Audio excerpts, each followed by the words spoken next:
Eu quero estar onde as pessoas tenham a ambição de crescer, não a ganância de ganhar. Essa questão de dizer que ações não têm segurança é um mito que o banqueiro criou para poder espantar você. Muitos bancos quebraram e Klabin está aí. Eu cheguei na conclusão que a única forma que você tinha de se aposentar seria ser parceiro de um bom empreendimento. Então o que eu fiz? A partir daí eu comecei a estudar com mais profundidade, né, a possibilidade de você se aposentar com ações. Eu fiz até um negócio que pareceu inoportuno na época, né? Em 1971, 72, eu já havia feito um estudo e eu tentei demonstrar que se você comprasse ações e você tivesse um programa definido com metas, etc., você teria condições de, assumindo essa parceria, se aposentar. Então eu peguei uma empresa como exemplo e fiz um trabalho. Esse trabalho se chamou Ações Garantem o Futuro. E eu segui o trabalho, pura e simplesmente isso. Quer dizer, eu me convenci daquilo que eu tinha feito era realmente uma perspectiva, uma projeção factível, tá certo? E aí eu fui fazendo. Então eu fui comprando.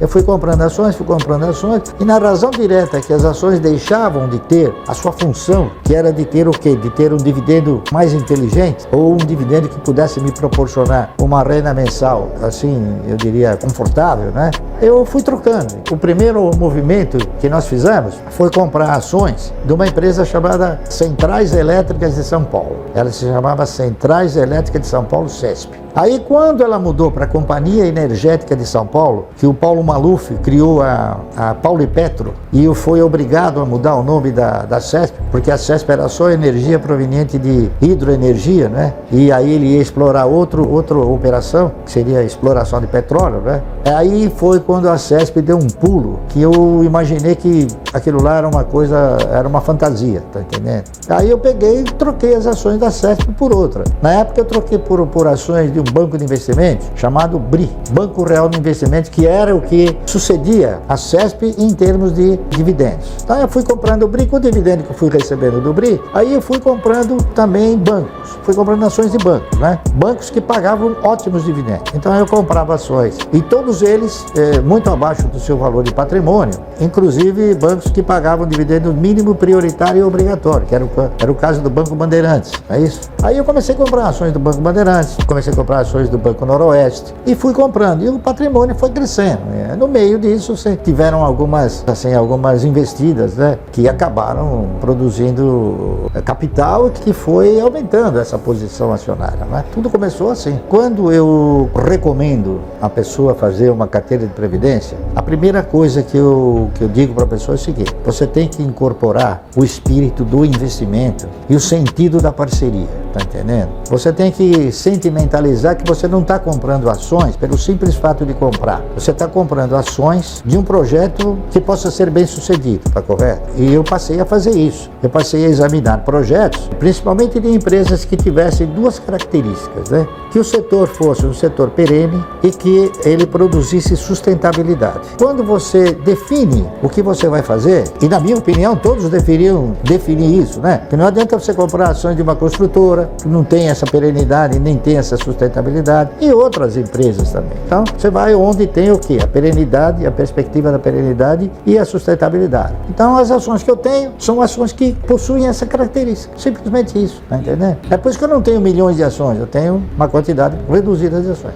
A minha proposta é você fazer o seu fundo. Só que você vai tentar constituir esse fundo de uma forma progressiva, né? Dificilmente, no momento em que você vai dar início a uma carteira de previdência, existem 20 papéis bons para comprar. Geralmente tem o melhor, então o importante é você comprar o melhor, tá certo? Então, esse é meu foco. Eu fui me modulando no sentido de, primeiramente, controlar os meus egos e depois administrá-los. Então, eu também fui jovem, também tive, assim, ímpetos, né? Mas eu fiz a coisa e achei que não era bem como eu imaginava. As coisas são um pouco diferentes. Essa aqui é a realidade. Então eu vou atrás de exemplos, de grandes e bons exemplos, tá certo? Lamentavelmente no Brasil nós não temos, assim, um elenco de exemplos bons numa quantidade muito grande. Você tem uma quantidade pequena, né? E é por isso que eu tenho uma quantidade pequena de ações, de empresas que me gratificam muito bem, tá entendendo? Você tem que ter disciplina em tudo. Eu acho que a disciplina é uma coisa que deve te orientar em todos os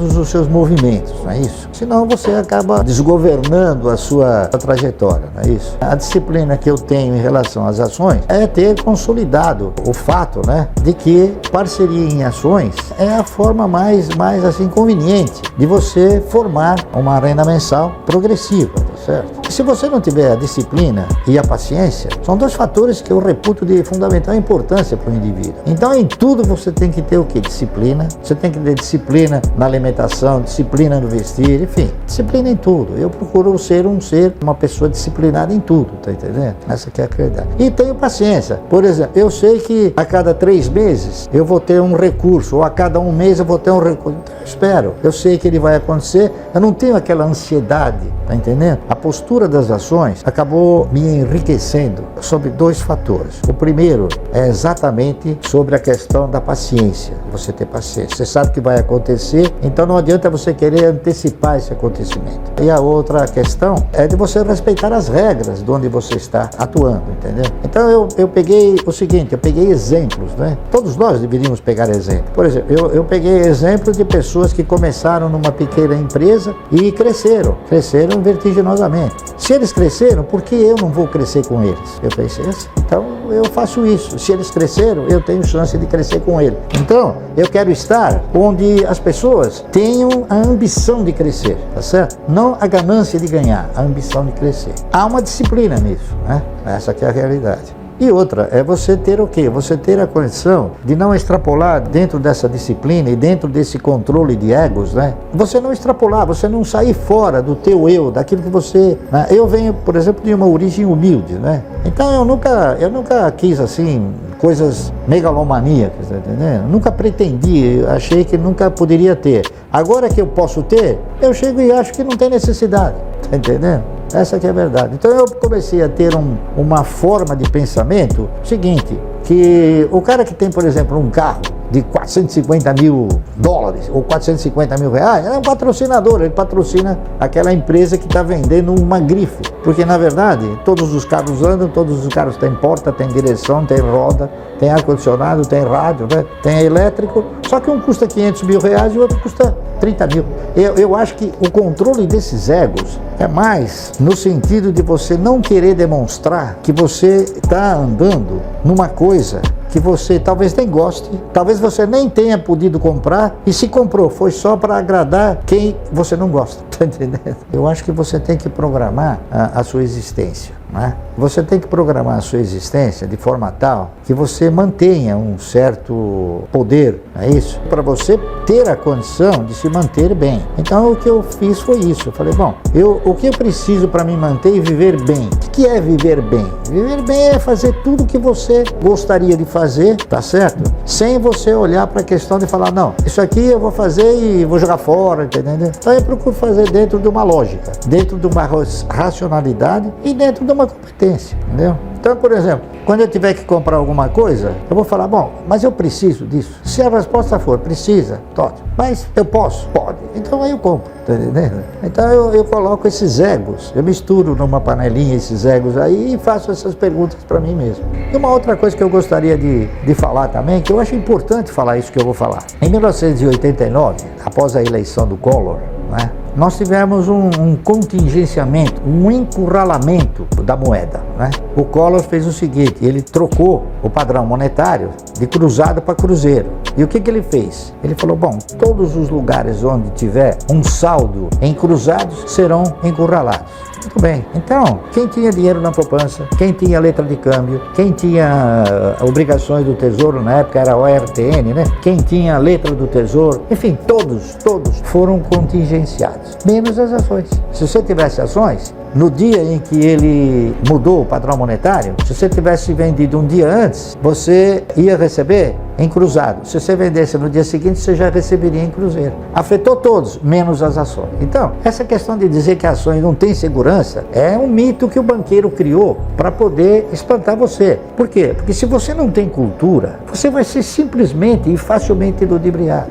Por que você empresta dinheiro para o governo e não compra grandes projetos? É cultura, não é isso? E você tem medo, alguém colocou na sua cabeça, não, você vai comprar ações, pelo amor de Deus, né? O cara vai quebrar. Esse cidadão que fala que o cara vai quebrar, ele não sabe, por exemplo, que o Clabin tem 120 anos, né? Muitos bancos quebraram e a Clabin está aí, a Clabin, a Suzano, enfim, outras empresas. O meu conceito de riqueza é o seguinte, eu acho que rico é aquele que se contenta com o que tem. Eu sou um cara pobre, tá entendendo? Essa que é a verdade.